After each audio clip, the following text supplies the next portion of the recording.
नमस्कार दर्शक बंधु प्रेस्क्रिप्शन मुक्ति देव आभा कार्ड आउ प्रेस्क्रिप्शन धरिकी बुलिबे नाही रोगी एणिकी आउ माଳ माଳ प्रेस्क्रिप्शन धरिकी बुलिबे नाही रोगी गोटिए एकाउंटरे रहिबो रोगींक समस्त पूर्व डाटा खूब शीघ्र सरकार लागू करने जाउछन्ति नेशनल डिजिटल हेल्थ मिशन।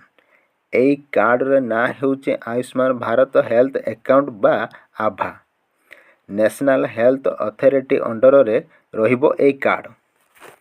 आभा कार्ड अकाउंट समस्त रजिस्ट्रेशन करि पारिबे।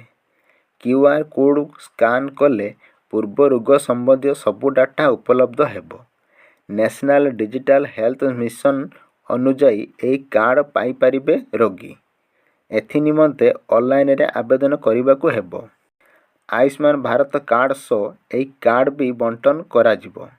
तेबे एही गुटिए कार्ड रे समस्त रोगर तथ्य मिली पारिबो। तेबे केउ तारीख मध्यरे एहा मिलिबो से नै कोनोसी निर्दिष्ट तारीख दिया जाय नथिबा बेले फेब्रुआरी पूर्वरु बंटन करा जिबाकू नै योजना करा जायथिबा कहिसंती मंत्री।